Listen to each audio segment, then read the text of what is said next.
Les vrais sujets.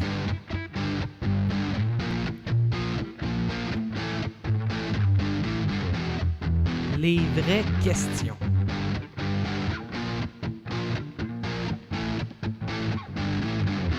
Les vrais débats.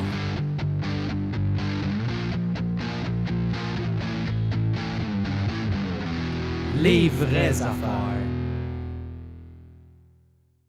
Hey, salut, c'est Julien Mercure. Et Philippe Rioux. Bienvenue aux Vraies Affaires, cette émission du 4 avril, cette dernière émission avant le résultat des élections provinciales québécoises. On va encore commencer par parler de ça, mais again, on a encore d'autres sujets. Écoute, je me permets d'abord de faire un soupir d'exaspération. Vas-y. Attends un peu, j'en fais un aussi. Vas-y. Est-ce que nous sommes en train d'assister à l'une des pires campagnes électorales québécoises depuis longtemps? Ben, je pense que j'ai peut-être déjà entendu des tons et des énergies aussi peut-être négatives, mais ce qui est particulièrement de la merde, entre guillemets, non, de la merde, dans cette élection-là, c'est la superficialité des sujets. C'est incroyable. On en regarde des comptes de banque de monde. On en regarde, t'as dit ça. T'as dit qu'on ferait peut-être ça. Mais c'est...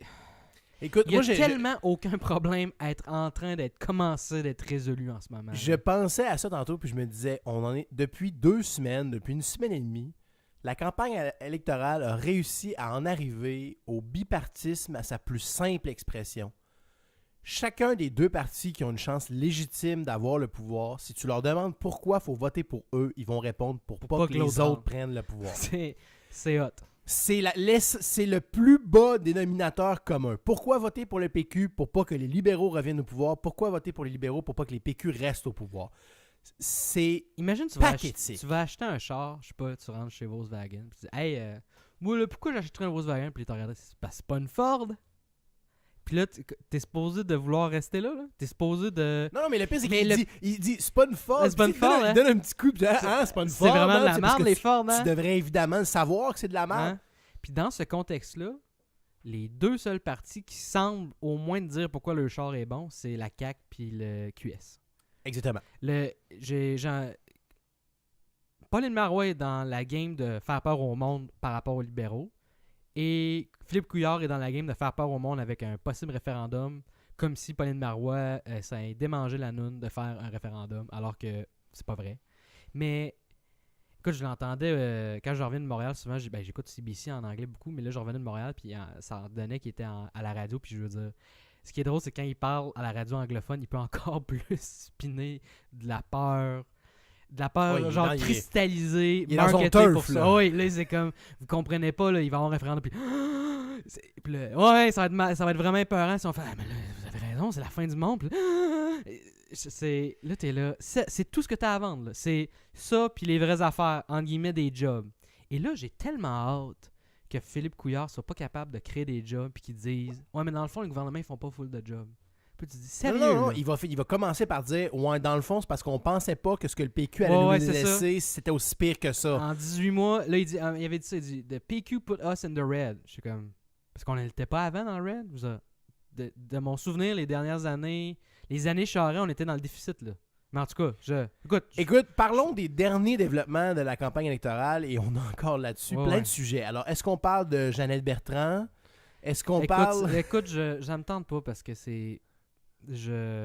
On peut en parler en même temps, mais je suis tellement mal à l'aise avec ça parce que ça me rend tellement triste que Jeannette Bertrand, après tout ce qu'elle a fait pour la société québécoise dans son service public / culturel, soit qu'il n'y ait personne qui dit « Ah non, mais assis-toi, Jeannette, ça va aller. » Mais le problème, là, c'est-tu quoi? Moi, c'est même pas là-dessus que j'accroche. OK, ça a été maladroit. Écoute, je suis obligé de défendre à ma blonde que Jeannette Bertrand, c'est une grande femme parce qu'elle dit des conneries. Non, ça mais me fait de la peine. Sauf que, autant conneries qu'elle ait pu dire, et je lisais une réaction sur Facebook à quelqu'un qui réagissait à ce que quelqu'un avait posté ce lien-là, puis qui clairement de façon dérisoire en disant regardez, ça n'a pas de bon sens, c'est un scénario fictif qu'elle présente, tout ça. Puis il y avait quelqu'un qui avait été très articulé, qui avait dit oui, mais nonobstant le fait qu'elle l'a présenté comme ça, puis qu'elle a monté une histoire de toute pièce, puis qu'elle s'est mal exprimée en parlant des riches étudiants de McGill, puis de ces messieurs qui étaient déçus de voir des femmes,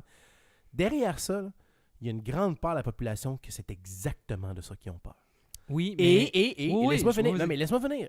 Et dans la démocratie, ils ont légitimement le droit d'avoir cette peur et de l'exprimer si l'élection portait sur la charte, par exemple. Mais C'est aussi valable que la position de C'est- quelqu'un Non, d'autre. mais c'est valable. C'est pas ça le problème. C'est le clash avec l'œuvre passée de Jeannette Bertrand. Ouais, mais moi, je te parle pas de ça. Mais je sais, mais la carrière de Jeannette Bertrand, ça a été justement de se mettre au-dessus de la mêlée, de parler de choses qui faisaient peur aux gens, de briser des tabous, d'essayer de réconcilier les gens, essayer de faire quelque chose de plus qui impliquait beaucoup de tolérance, entre autres, avec les homosexuels, les femmes, tout ça. Et là, elle arrive à la fin, puis là, c'est comme si son travail avait été fait, puis là, le monde dans lequel elle voulait vivre, c'était X, puis là, elle avait peur que ça devienne Y, puis j'étais comme, oui, mais toi, changer le monde, entre guillemets, c'est tout ce que tu as fait pendant ta carrière. C'est à ça que tu as servi, c'est bol. Puis le clash était là pour moi. Je veux dire, Non, je n'importe comprends. quelle autre femme aurait dit ça, puis j'aurais fait genre, of course. Je comprends. Pas grave. Bon, écoute, alors passons de ce sujet-là. Est-ce qu'on parle de Bernard Drinville qui est allé se promener à distribuer des dépliants du Parti québécois sur un campus où il y avait un vote qui avait lieu, ce qui contrevenait un petit peu à la loi électorale? Ouais, qui est comme une espèce de... Ben, parlons-en de la loi électorale, parce que... Il y a un flou dedans. Ouais, en fait. la conclusion, je parlais de ça avec ma blonde, et tout ce qui s'est passé au niveau des étudiants anglophones et allophones, tu sais, comme si c'était à cause de ça. Mais c'est juste, c'est un red flag, entre guillemets, en voulant dire, OK, t'as pas un nom... tu t'appelles pas Jean Tremblay, puis t'as un accent du Saguenay, ce qui nous confirme hors de tout doute que t'es québécois, là. Tu sais, tu t'appelles John Smith, puis t'as grandi Quand tu à t'appelles Sudbury. Jean Tremblay, peux-tu te permettre de promener 100 pièces Je d'identité? pense que oui. Honnêtement, je pense que Mais oui. je dis pour voter, peut-être. Mais en même temps, elle me dit, ah, ça n'a pas de bon sens. Mais je dis, tu sais, quand tu travailles dans ce contexte-là, c'est ça que tu fais. Tu fais du screening. Mais bref, le problème, c'est pas ça. Le problème, c'est qu'il y a un flou dans la loi électorale, là. Puis là, on s'en rend compte, puis genre, ah, c'est si surprenant que ça.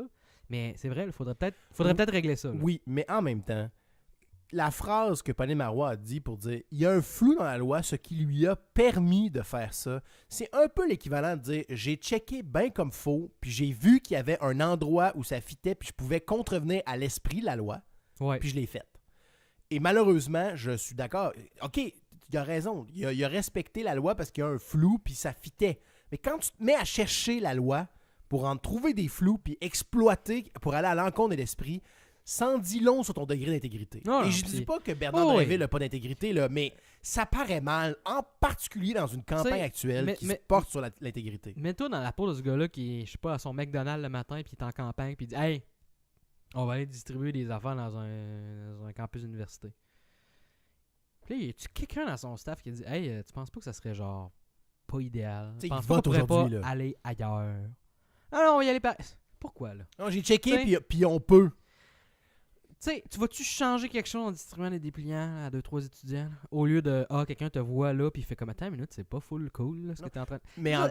Mais en théorie, si la loi est écrite pour que tu n'aies pas le droit de faire ça dans un bureau de scrutin, c'est là que c'est de là que vient Ouais. le flou. Qu'est-ce, un parce- bureau- C'est-tu le campus au complet, le bureau de C'est scrutin, ça, ou c'est le mais- local? Mais si ça? cette disposition de la loi-là existe, c'est parce qu'on voulait être sûr qu'on ne puisse pas dire que ça n'influençait ou pas. On n'est pas sûr que ça puisse influencer le vote de distribuer des pamphlets ou donner des pins du Parti québécois ou d'un autre parti dans un bureau de scrutin. Mais juste pour être sûr, au cas où que ça n'influencerait une personne, on a mis une disposition pour pas que ça arrive. Je suis d'accord qu'il y a un flou, je suis d'accord qu'il faudrait qu'il soit réglé. Malheureusement, dans une campagne qui se déroule sur une question d'image, sur une question d'intégrité, c'est un peu ordinaire de se rabattre sur dire ben, il y avait un flou dans la loi, fait qu'on a dit on le fait. Mais en même temps... Je veux sais dire- pas, je n'ai non, rien mais contre le je- PQ, là. je- N'importe je- qui d'autre je aurait veux fait dire, ça, là. Premièrement, il était dans le tort. Est-ce que... Puis on pourrait retourner sur toutes les autres affaires que le monde sont dans le tort pendant la campagne électorale, mais le main point, c'est qu'on parle de ça. Dans le sens que c'est ça le sujet, là. C'est pas un projet de faire quelque chose, c'est Bernard Drinville qui déplace son derrière là. C'est Philippe Couillard qui a de l'argent dans un compte offshore alors qu'il a complètement le droit de le faire. Puis là on se pose-tu des questions plus profondes de genre qu'est-ce que la richesse au Québec? Est-ce que c'est normal qu'un médecin peut être aussi riche au Québec? On se pose pas de questions là, c'est illégal ou c'est pas moral. Ok, c'est pas moral, bon. Je veux dire, hey, écoute, là, en comptabilité, là, ce qui est moral puis illégal, là, je veux dire, les comptables ils se posent deux affaires. C'est-tu légal, c'est-tu illégal?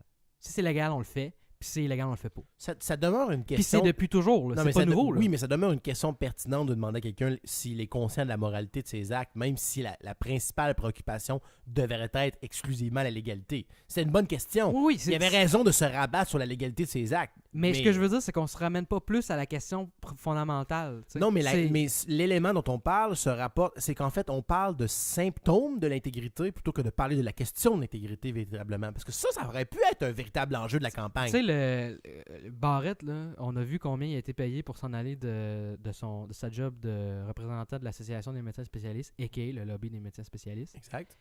Et c'est genre 1 million et quelques. Et là, il a 1,2, dit... Écoute, moi, quand il a dit ça, j'ai fait genre, sérieux, là, c'est vraiment chic, là. Il a dit, mais là, stressez-vous pas avec ça. Il a dit, écoutez, c'est pas votre argent, là, c'est l'argent des médecins spécialistes. Qui paye les médecins spécialistes? Oui, d'ailleurs, ça me surprend que ça n'a pas été relevé dans les Ça articles m'a fasciné. qui sont sortis là-dessus. Mais tu vois à quel point les gens pensent pas à ça, de dire, hey, les médecins, là, quoi, faut-tu les payer 3 millions par année chaque? Puis s'ils sont les payés 3 millions par année chaque, ils peuvent financer quelqu'un qui gagne 18 millions. À un moment donné, c'est quoi, là? Tu vois à quel point, mais lui-même, il est pas dans ce mindset-là. Le mindset est tellement, c'est pas grave, écoute, c'est de l'argent des médecins spécialistes. C'est comme, hey Chris, ils ont juste un système vraiment où travailler ici, puis c'est le système public. Non, c'est pas vrai, là, il y en a qui abusent ils font leur business. Ils font les deux, là. Ils font les deux. Mais ultimement, j'étais là, genre, sérieux, c'est ça ton excuse, là. Tu trouves que c'est normal, mais en même temps, en tout cas, je sais pas. Puis dans ce contexte-là, tu vas me dire peut-être que je tourne en rond, mais crime. QS puis la CAQ, c'est les seuls qui ont de quoi à dire sur ces sujets-là. Oui, non, mais je suis d'accord. C'est que la campagne, présentement, on peut lui reprocher énormément de choses, mais par son format, c'est sûr qu'elle avantage les deux partis, les deux vieux partis, parce que justement, on parle pas d'idées, c'est des partis qui n'ont pas vraiment d'idées neuves. On parle d'intégrité, puis c'est pas mal les deux seuls partis qui ont quelque chose à se reprocher là-dedans, parce que c'est les deux seuls qui ont alterné le pouvoir. On va pas aller accuser Mme David d'avoir fait quoi que ce soit. Je veux dire, elle devait être thrilled de donner ses états financiers, Mme David. Vous avez mis quelque chose dans le recyclage qu'il fallait pas qu'il soit là, ou l'inverse, c'est dangereux. Ou sinon, on parle de référendum sur lequel, essentiellement, c'est le Parti québécois puis le Parti libéral qui s'opposent. Fait que c'est évident que le format de la campagne actuelle favorise ces deux vieux partis-là. Sauf qu'en même temps, comme je t'ai dit, on est passé à côté à chaque fois qu'on passait proche. D'avoir une vraie discussion. D'avoir un vrai sujet, on passait à côté. On aurait pu avoir une vraie élection référendaire. Ça aurait été un vrai sujet. Tu aurais pu faire une campagne électorale là-dessus. Mais non! Le Parti québécois a fait tout pour l'éviter comme la peste, puis c'est devenu la question de la peur du référendum, c'est-à-dire l'acte du référendum, et non pas la question de l'indépendance ou de la souveraineté du Québec. Là, après ça, on a commencé à parler d'intégrité, et là, on est tombé dans une guerre de chiffres qui va montrer plus blanc que blanc. Mais qui va plus renier que dans le passé, il s'est passé de la merde qu'on devrait collectivement passer à autre chose au lieu de faire semblant que c'est pas arrivé. En se croisant les doigts et en touchant du bois pour que ce que tu sais qui s'est passé ne sorte pas au jour. D'ailleurs, ça nous amène à une autre nouvelle de cette campagne électorale, c'est-à-dire Mme Marois, son mari, je pense qu'il aurait préféré qu'il reste caché. Elle aurait préféré qu'il reste caché. Ça l'aide pas. Là.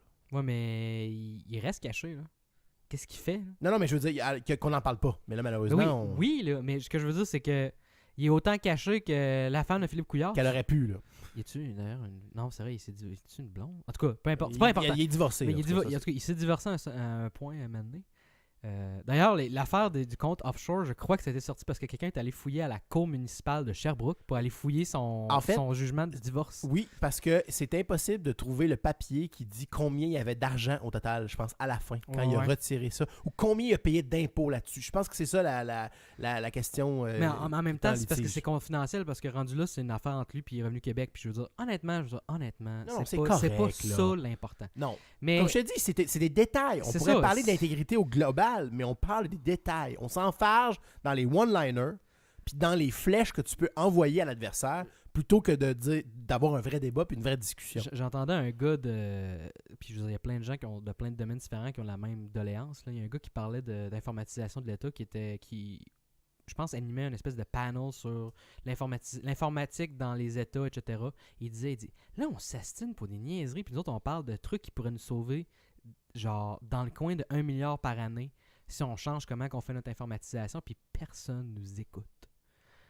Tu sais, c'est vraiment devenu un show de popularité puis de personnalité, là. Mais écoute, la réalité, là, elle est complètement absente. La réalité comptable, mais la réalité aussi de Hein, on fait quoi avec notre argent? On fait quoi avec notre pays? C'est quoi notre idéal de pays? D'ailleurs, De pays, je veux dire, D'ailleurs, comprends ce que je veux dire? oui, d'ailleurs, qu'est-ce que tu penses de la proposition de François Legault? Hey, on va être parmi les seuls qui parlent des propositions de la CAQ. Ouais, on va en jaser, tu sais. De publier un bulletin économique mensuel du Québec, issu du gouvernement. Tenir la population au courant. Mensuel. Ouais. Tu sais, C'est ce qui a été proposé. C'est pas important. Je pense pas que c'est... À part si ça peut être utile pour les décideurs ou quelque chose. Je veux dire, les gens ils comprennent pas ça, puis les gens regardent pas ça. Les gens, Ouais, mais, les gens lisent à peine le budget. Là. OK, là, ça, c'est l'œuf puis la poule. Est-ce que les gens s'y intéressent pas parce qu'on leur donne pas d'informations ou s'y intéressent pas parce que... ou il n'y a pas d'informations parce qu'ils s'y intéressent pas? Mais ce que je veux dire, c'est que, comme je te dis, ce qui serait vraiment important, c'est que les gens qui ont comme travail de dealer avec ça aient le plus d'informations pour eux possible. Rendu là, si on le publie ou non, ça fait pas vraiment une différence. Mais en même temps, après ça, on vient demander aux Québécois de voter en ayant une connaissance des enjeux pour essayer de prendre des décisions. Mais après ça, une fois que le parti est au pouvoir, on donne une fois l'information, c'est lors du budget. T'as-tu vu le vidéo de Guy Nantel qui interviewe du monde à Montréal? Hey, je suis content que tu m'en parles. Ils savent à peine c'est qui les premiers ministres. Penses-tu que les détails comptables de l'État québécois, ça leur passe genre 20 milieux par-dessus la tête? Oui, mais sais-tu quoi? Eux autres, oui. Oui, mais... non, mais laisse-moi finir. Oui, je sais. T'es-tu vraiment surpris que ces gens-là existent? Non, tu m'en parlais à l'infini, puis je veux dire, ça fait juste mal à chaque fois. Non, mais justement, moi, j'ai envie de dire un message. Là, j'ai une mini-tribune, là, je vais le passer, mon message. Quand vous faites des annonces puis vous dites aux gens que c'est important d'aller voter, là, levez-vous de vos fesses puis allez voter. Là. Est-ce que vous êtes conscient que c'est exactement à ces gens-là que vous parlez? Parce que les gens qui sont politisés, moindrement, qui connaissent leurs affaires, soit ils vont voter, soit s'ils ne vont pas voter, c'est parce qu'ils ont des raisons de ne pas aller voter. Quand vous allez vous attaquer aux gens qui ne vont pas voter par paresse, c'est exactement ces gens-là que vous encouragez à aller voter, un vote complètement aveugle, parce qu'on voit le degré de connaissance de ce pourquoi ils votent. Mais je pense que les annonces... Vous pouvez continuer, là, mais... Les annonces d'envoyer le monde voter, ça a des effets sur deux populations. Je pense qu'il y a cette population-là qui... honnêtement, s'en fout un petit peu ou qui regarde pas ça. Je veux dire, écoute, t'as le droit de t'en foutre, là. Tout le monde a le droit de se foutre d'à peu près n'importe quoi à part payer ses impôts. Mais tu devrais pas aller voter.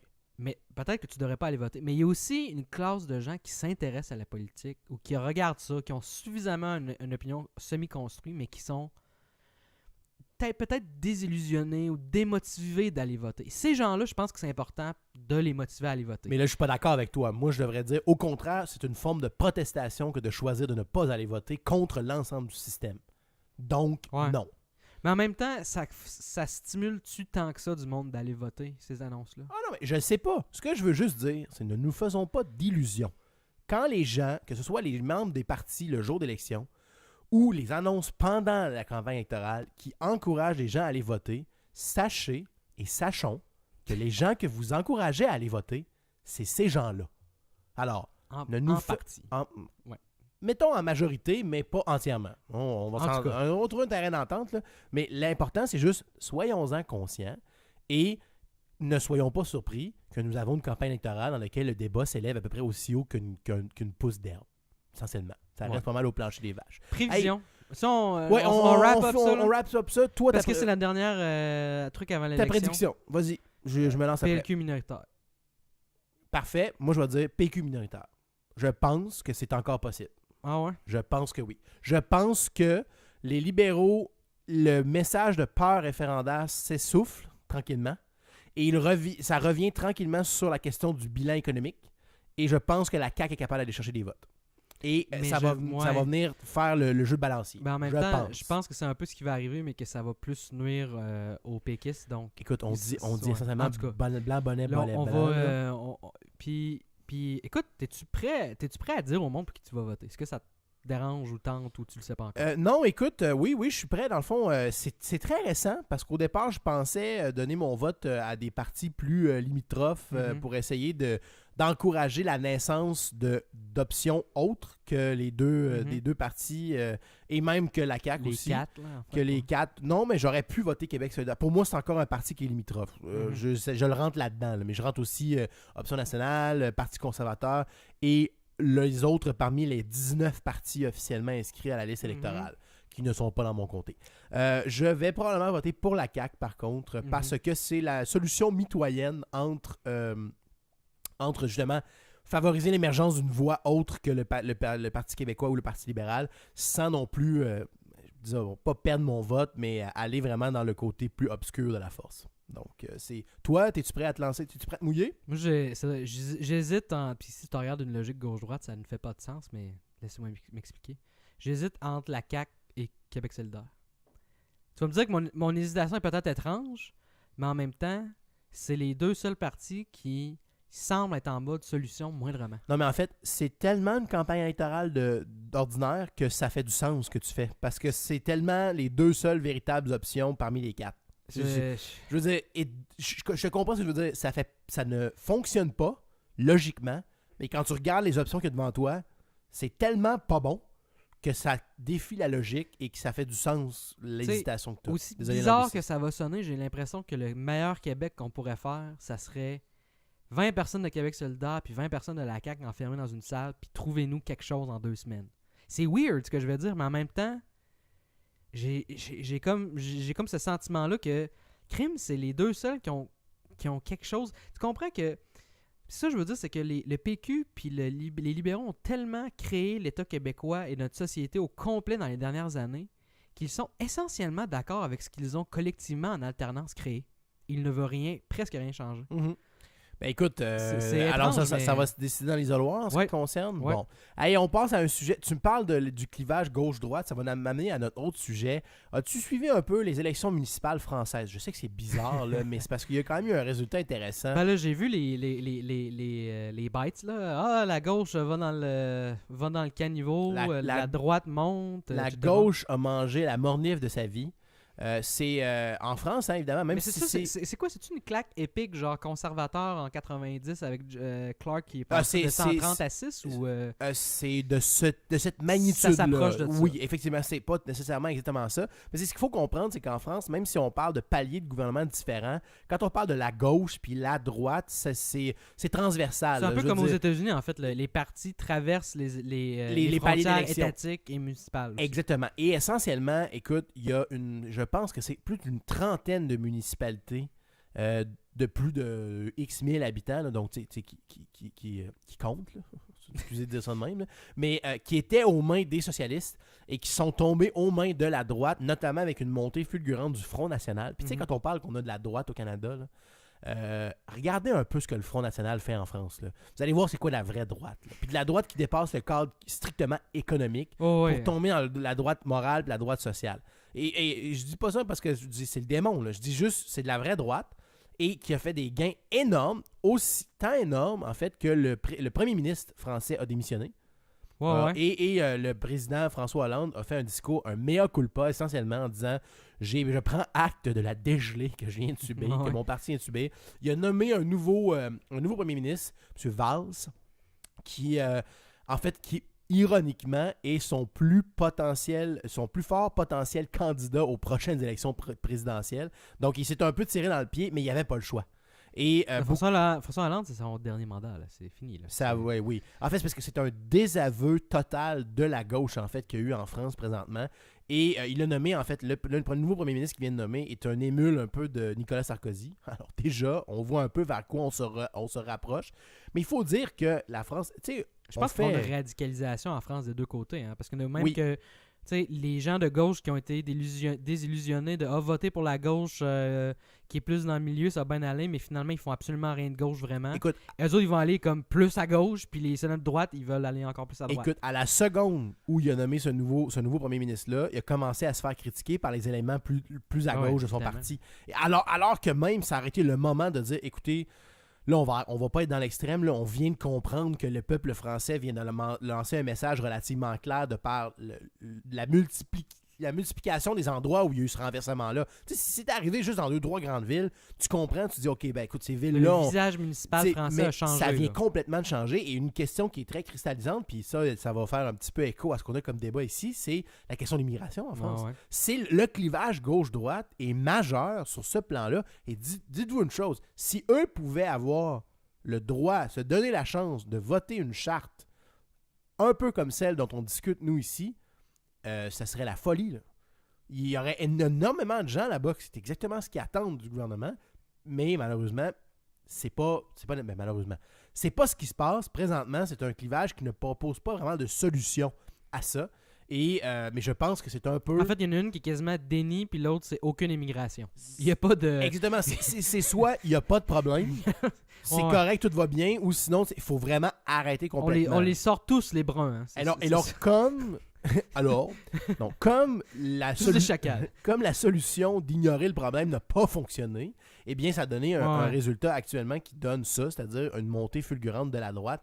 Puis, tu sais, c'est pas nécessairement une bonne chose. Je veux dire, on veut pas un gouvernement de Front National, comme idéalement, on veut pas un gouvernement du Parti communiste français, là.